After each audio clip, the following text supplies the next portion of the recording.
Actualidad vamos a conversar con la vicepresidenta del PPD, Natalia Piergentili, que está con nosotros en el estudio. Natalia, qué gusto, como siempre, poder conversar contigo. Muchas gracias, Juan Manuel. Igual para mí.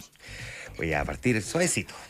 ¿Hay antigabrielismo o no hay antigabrielismo? Porque Diego Ibáñez dice que cree que hay una nueva ideología a esta altura y se ha formado la convicción de que hay un antigabrielismo.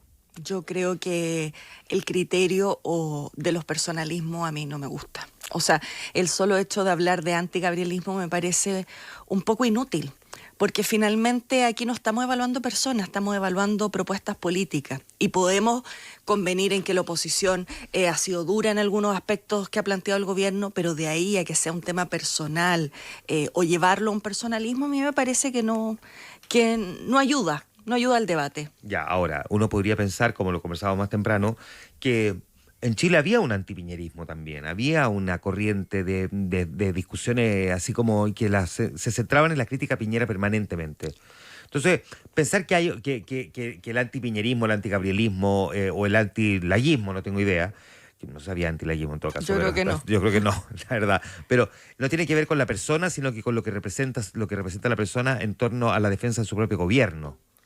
Pero es que en el caso de Piñera yo siento que el antipiñerismo tenía más que ver con algunos atributos personales de él que eran complicados a la hora de ponerlos en un contexto de gobierno, conflicto de interés en su minuto, que no hizo su fideicomiso ciego. O sea, habían aspectos de su actuar personal que eran disruptivos a la hora de evaluar que eso fuera bueno para su gobierno.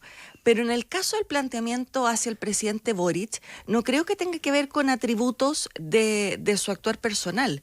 Creo que lo que hay aquí es una oposición y un gobierno que han tenido tremendas dificultades para conversar, que estamos en un periodo electoral, hemos vivido estos 4 años con periodo electoral, y hay tensiones propias de eso.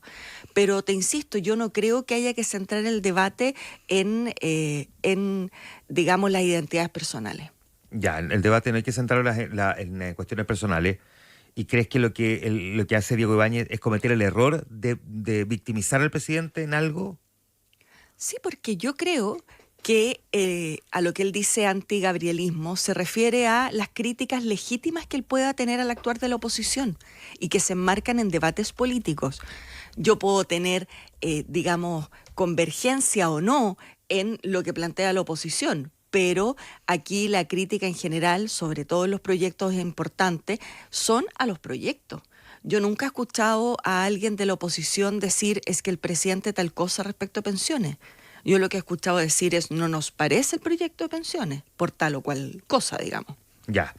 El presidente está ahí a la vuelta de la esquina de su cuenta pública, pero en estos días hemos visto algunos debates que han sido, digamos, algunos interesantes, pero algunos bien sorpresivos. Como por ejemplo que se reinstale la discusión sobre una condonación del CAE que nadie ha mencionado, pero como que de repente aparece con mucha fuerza. Porque nadie en el gobierno salió a decir, mire, estamos evaluando una condonación del CAE. No. Pero lo dijo el ministro Marcel en una entrevista, como parte de otras muchas cosas, planteó que en el proyecto presupuestario del año pasado se había comprometido, en el fondo, a que este año iba a haber un proyecto de ley para hacerse cargo del tema, y eso generó esta bola de nieve donde yo creo que estamos discutiendo sobre el foco equivocado, pero esa es mi impresión. Ya, ahora, en esta lógica de tener una discusión sobre el CAE, ¿tú crees que el gobierno corre el riesgo de generar una renovada frustración en su propio sector si es que no anuncia una condonación universal? Es que yo creo que el error es hablar solo de condonación del CAE. Si el tema fuera que es efectivamente lo que yo creo que se tiene que plantear y que es lo atingente, ¿y por qué lo digo? O sea, lo que se tiene que plantear es una nueva fórmula de financiamiento de la educación superior a aquellas personas que no están dentro de la gratuidad.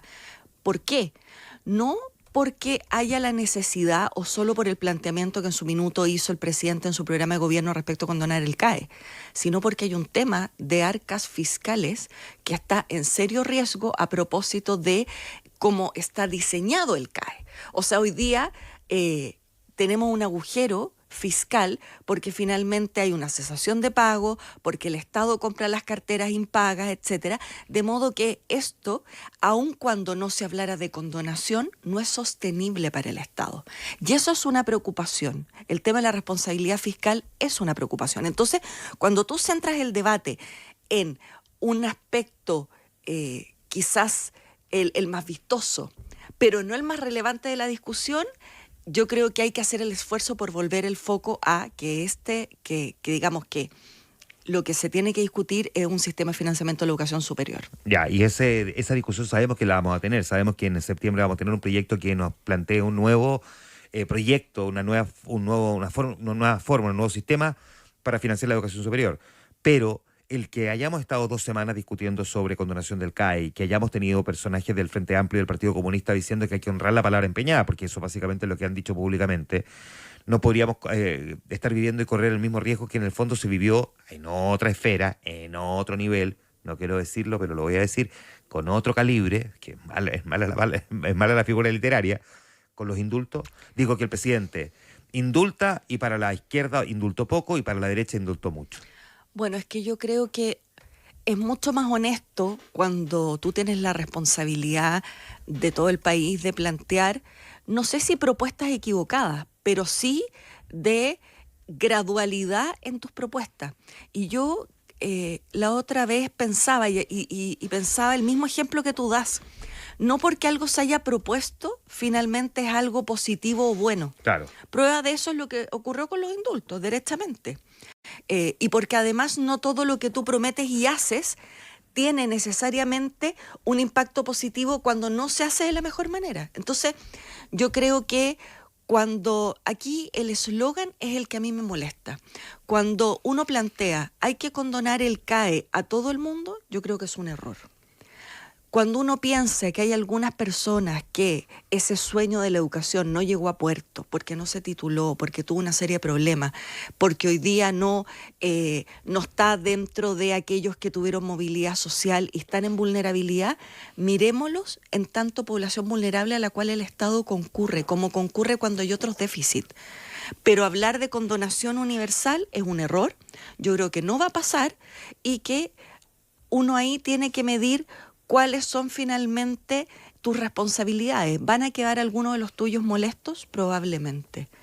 El país va a quedar, digamos, molesto. Yo creo que el país va a entender que se está haciendo lo que se tiene que hacer en función de criterios de ética, de justicia y también, insisto, de este tremendo forado que tiene el fisco y que hay que remirar. Ahora, ¿no hay una cierta injusticia, por otro lado, por parte de la oposición, el haber salido a comentar un anuncio que nunca ha existido, porque ya salieron a ponerle cifras, son no sé cuántas teletones, no sé cuántos hospitales, son 11.270 millones de dólares, 3.7 puntos del PIB, o sea, todas las cifras arriba de la mesa y como que nadie ha anunciado una condonación universal y sin embargo, la manera en que lo comentaban es como que en el fondo ya se daba por hecho que este podía ser un anuncio.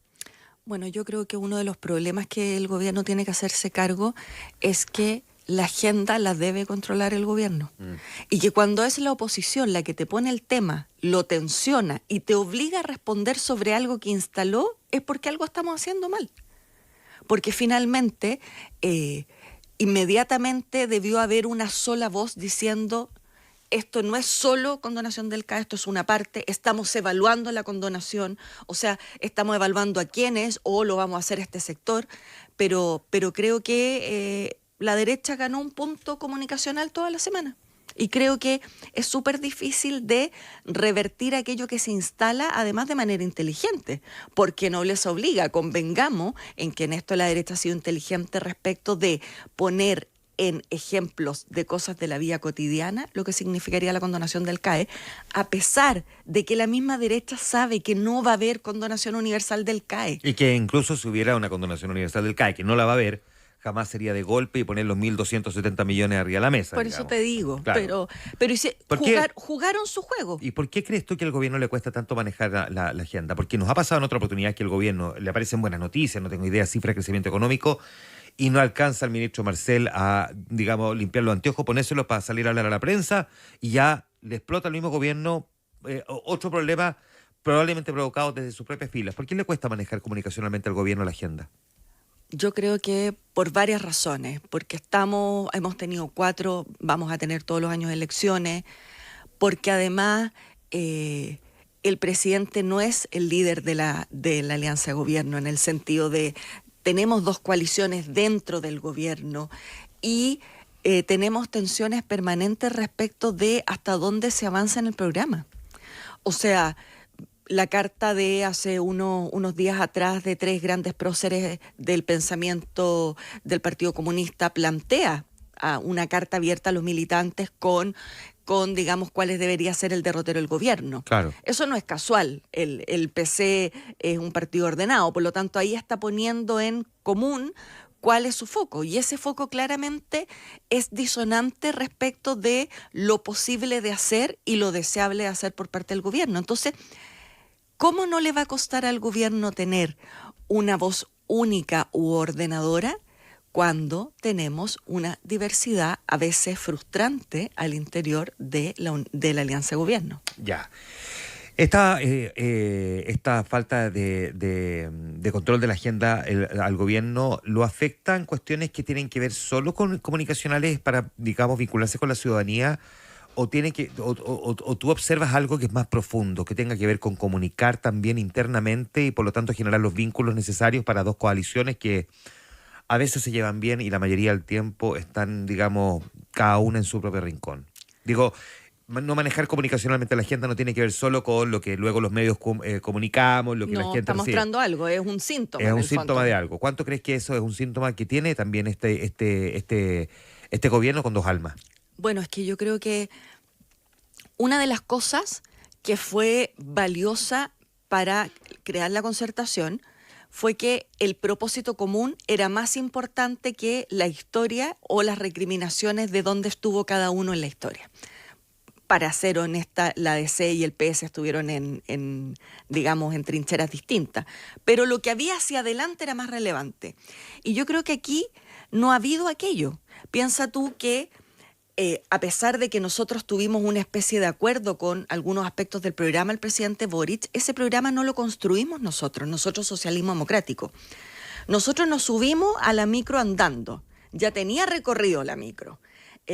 Por lo tanto, nosotros dentro de la micro hemos dado opiniones de si doblamos a la derecha acá, si nos saltamos un semáforo, etcétera, pero el recorrido estaba diseñado y creo que cuando tú realmente quieres entregarle al país una propuesta sólida y aglutinante, sobre todo para que no existan estos ruidos permanentes que tenemos, tiene que ver en la construcción de propósitos comunes y eso nosotros no lo hicimos. Y ya no lo hicimos. Porque, ya, yo puedo entender que no lo hicieron porque además la premura, entre primera y segunda vuelta, en los acomodos propios de la sorpresa del resultado, lo que sea.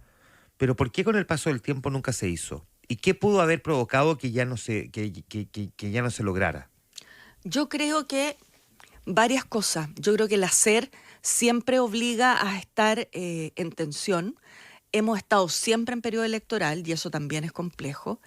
Y creo que cuando se gobierna es mucho más difícil tener la calma, la templanza, no para establecer vínculos con los otros, sino para resolver controversias.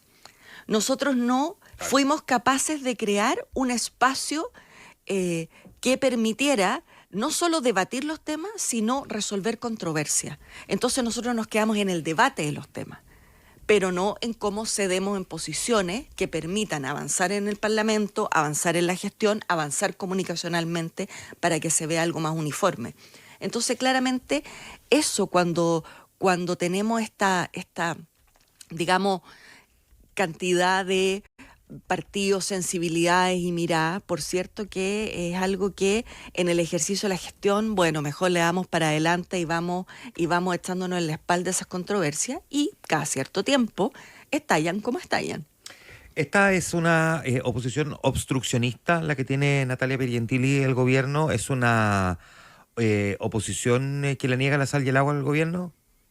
Yo creo que aquí no tenemos una sola oposición. Eso es lo primero. Acá tenemos varias oposiciones que además están en sus propios dilemas. Chile Vamos y Republicano están tensionados. Y tenemos otro sector que está más al centro, pero que igualmente hoy día es tan diverso el Parlamento que esos que hoy día pueden ser minorías son los votos dirimentes. Entonces, como te digo, hay varias oposiciones. Obstruccionistas creo que han ejercido las mayorías que tienen. A mí lo que me preocupa es, digamos, la trinchera del debate. Me preocupa, por ejemplo, en pensiones que todavía no seamos capaces de avanzar en la fórmula de cálculo del 6%, que estemos haciendo una pelea mediática desde el spot del gobierno al spot de las AFP. Entonces, y creo además que racionalmente hay fórmulas que permiten que el 6% tenga digamos, una distribución compartida que hace que aumenten las pensiones hoy día, pero el tema de la propiedad es algo que la derecha no va a ceder y creo que eso es un error. Ya. Uno puede mirar en discusiones puntuales, como por ejemplo lo que está ocurriendo con la reforma del sistema de pensión, a pesar de que Jaime Quintana, y que me gustaría saber si tú compartes la opinión que tiene el presidente de tu partido. De todas maneras. Glorioso. Glorioso. Él dice que él ve posible un acuerdo en el Senado a esta altura sobre la reforma de pensiones y que va a ser 2 puntos más, 2 puntos menos, un punto para acá, un punto para allá, pero que al final va a haber un acuerdo. O sea, que sería un suicidio a esta altura por tercera vez fracasar en una discusión como esta, cuando ya se avanzó en la Cámara, que era lo más complejo, ¿no? Tú compartes que eso es plausible, ¿no? Y yo creo que él hace un punto interesante en el sentido de que efectivamente, o sea, con lo denostada que está la política, como uno ve las encuestas de que las personas creen que los parlamentarios no están empatizando en nada con sus dilemas personales, el no sacar una reforma de pensiones después de más de 15 años de que la estamos trabajando, de verdad que es un suicidio para quienes creen que hay que valorar la política. O sea, es un imperativo demasiado grande, desde cumplirle a las personas como reivindicar que la política sirve. Ahora, fue poco oportuno que el gobierno lanzara justo antes de la cuenta pública y en medio de esta discusión que estamos teniendo tan delicada en materia de pensiones, la campaña que lanzó la ministra del Trabajo, que además es una decisión que pasó mucho por su ministerio y poco, digamos, por otra instancia, al punto de que la SECOM le advirtió que no parecía el mejor momento porque era comprarle un problema al presidente. Yo creo que es osado. Y tiene una idea, una concepción que yo comparto, fíjate, que es la siguiente. ¿Dónde se perdió la batalla por aspectos que para el gobierno son importantes como solidaridad y otros? Se perdió en la opinión pública, se perdió en la ciudadanía. No es que la derecha no me esté diciendo que no a algo que la ciudadanía pide a gritos.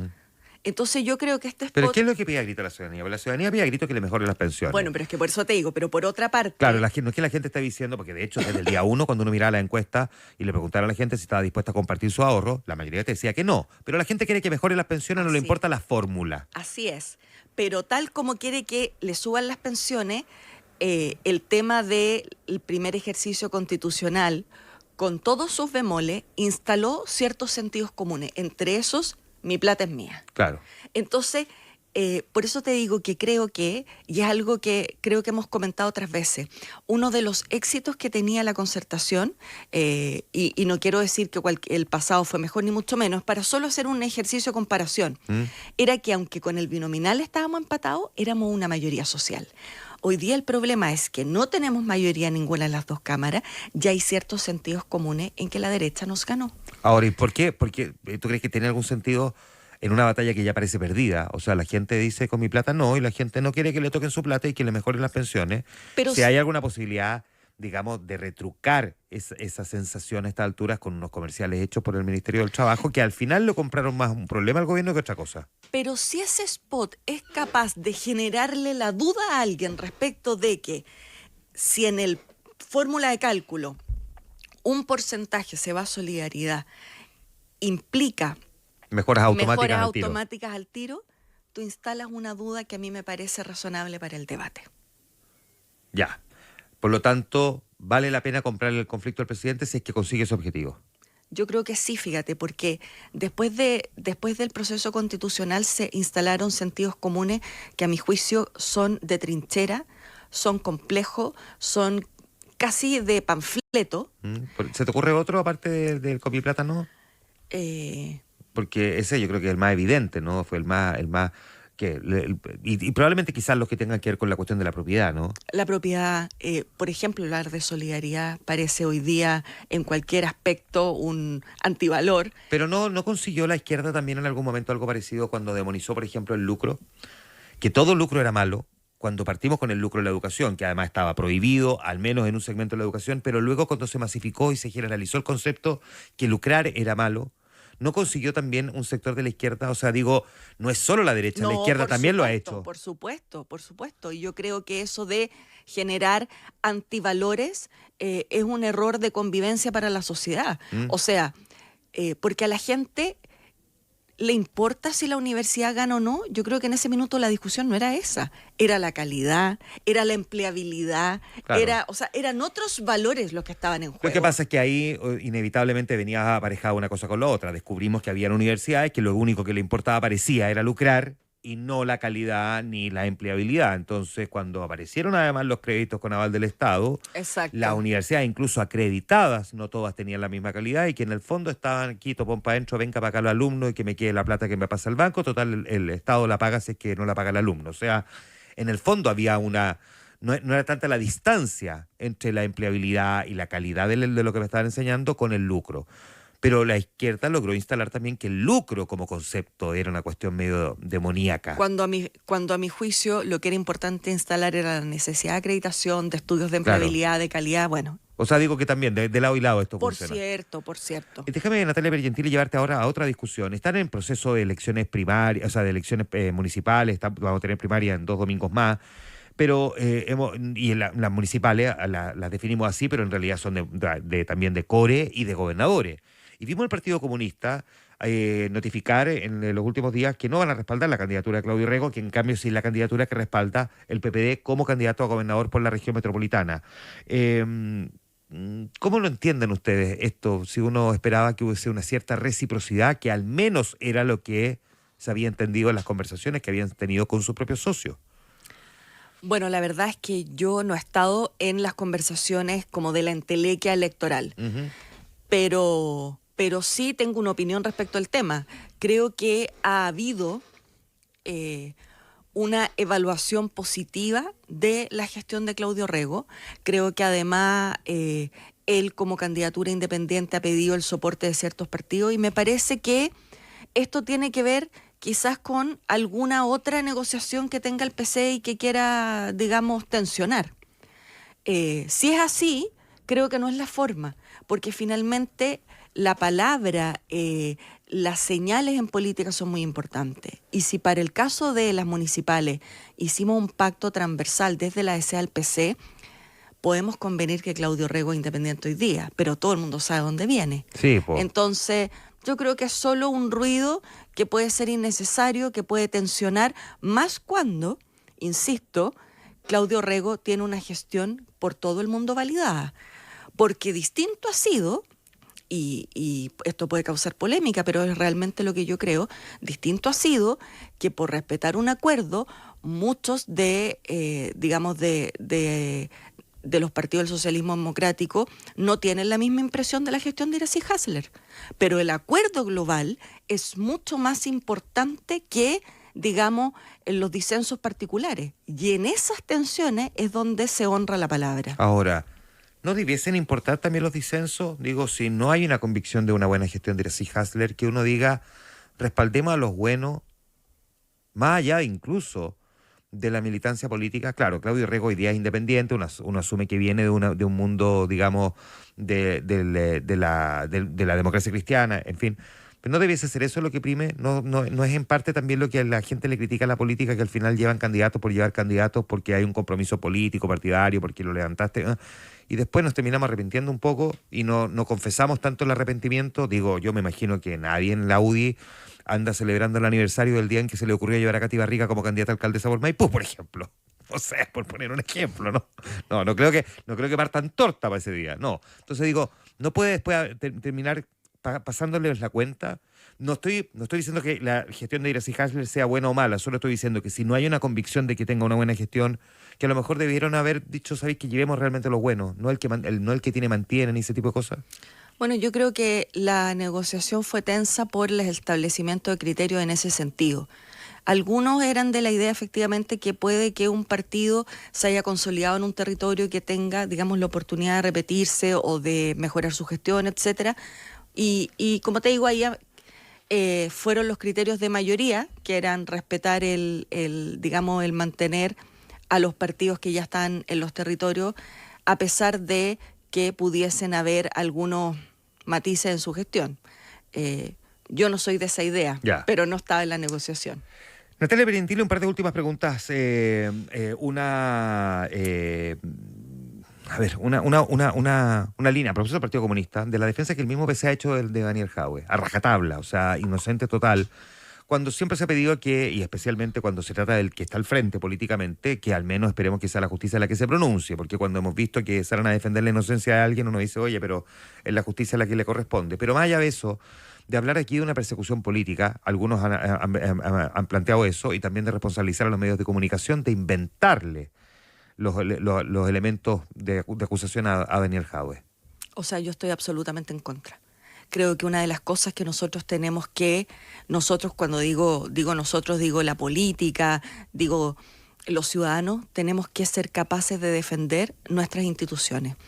En los últimos días, la policía, la fiscalía han dado muestras de celeridad, por ejemplo, en el tema de los incendios, que encontraron a culpables, y así en otros temas.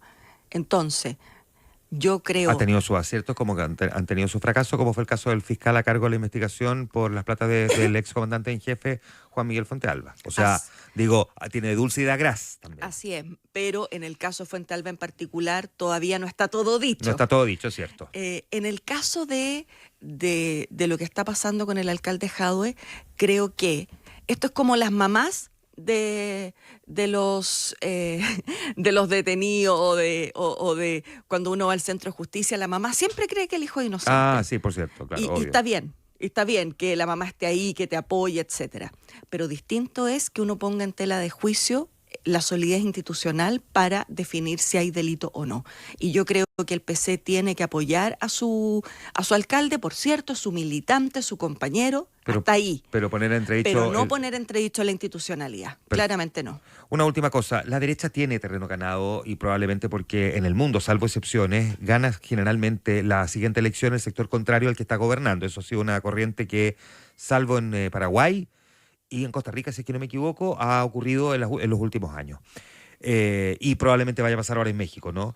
Pero la derecha lleva a Evelyn Matei y a José Antonio Kast con bastante ventaja en todas las encuestas, y al oficialismo le ha costado levantar candidatura. Y se menciona uno que otro, pero no tienen candidato. Uno, ¿cómo debiese ser el mecanismo para levantar una figura, más allá de el mecanismo procedimental, digo, no una primaria, sino que qué hacer para comunicacionalmente instalar figuras que potencialmente puedan empezar a crecer en las encuestas? ¿Cómo hacerlo? Uno. Y dos, si crees que una de esas figuras debería ser Carolina Toá. Yo creo que no hay que poner la carreta delante de los bueyes. ¿A qué voy con esto? Yo creo que la ciudadanía ha sido testigo de que al menos en el sector oficialista hoy día tenemos tensiones y tenemos formas distintas de enfrentar ciertos temas, sobre todo en la gradualidad, en el foco, etcétera. Por lo tanto, lo primero acá, antes de buscar rostros, es ver si vamos a tener... ¿Cuál es el propósito? ¿Qué le estamos ofreciendo al país? ¿Lo vamos a hacer juntos, Frente Amplio y Socialismo Democrático? ¿Bajo qué criterio? Eso lo va a definir si fueron capaces de llegar en conjunto a una buena elección municipal más allá del resultado. Eso podría ser, por ejemplo, una buena manera de medirlo. Si fuimos capaces de llegar, Socialismo Democrático y Apruebo Dignidad, juntos a esta elección en octubre, esa puede ser una buena manera de decir si en la práctica les resulta seguir trabajando juntos. Sí, pero lo que nos tiene que amparar es un proyecto. ¿No los ampara al día de hoy? Como te decía, ha sido muy difícil ir en esta micro andando con digamos, con luces y sombras. ¿Qué tipo de proyecto le vamos a ofrecer al país? ¿Cuál va a ser los aspectos importantes? ¿Cuál es el sueño de país? ¿Qué reformas vamos a plantear? ¿Con qué intensidad? ¿Con qué gradualidad? ¿Con qué valores? Si después de ese acuerdo surgen, digamos, rostros que encabecen ese acuerdo, yo te diría que Carolina Toá, por cierto, que es una tremenda carta, no solo porque es una mujer inteligente, criteriosa, políticamente, digamos, muy hábil, sino además porque tiene un liderazgo interesante para los desafíos que yo siento que el país tiene. Ahora, si no nos ponemos de acuerdo, no tenemos un programa común en que todos cedamos y nuestro relato es todos contra la derecha, estamos absolutamente condenados a ser oposición y al fracaso de un proyecto político de centro-izquierda. Última pregunta. Si se diera ese escenario, no de ganar, sino de perder y volver a ser oposición, ¿crees que sería la misma oposición que tuvo Sebastián Piñera o hay un aprendizaje tal cual como lo ha dicho el presidente Boric, de que sentado en el sillón de O'Higgins ha aquilatado mejor las responsabilidades. Por eso es que las acciones y las querellas contra Piñera fueron más allá de lo conveniente, en fin. Pero hay quienes dicen, mire, Boric se va a poner a prueba realmente cuando vuelva a ser oposición y vamos a ver si efectivamente lo creía o no. ¿Crees que volverían a hacer una oposición como esa? ¿Se corre ese riesgo? No lo tengo claro en el Frente Amplio, pero sí te podría afirmar que en el socialismo democrático tenemos claro que ser oposición no es decirle que todo que no al gobierno, sino representar intereses de ciudadanos que nos eligieron y que nos están pidiendo poner énfasis o matices o preocupaciones en la agenda. Yo creo que esto de que si al gobierno le va mal es como el éxito de la oposición, yo creo que eso es un error, que ya lo sabemos, y yo creo que una oposición constructiva respecto de los temas importantes del país es lo que conviene ser. La vicepresidenta del PPD, Natalia Perientili, esta mañana conversando con nosotros. Natalia, como siempre, un gusto que esté aquí en el estudio. Muchas gracias. Gracias, Natalia. Esta y otras conversaciones con los protagonistas de la noticia las encuentras en infinita.cl.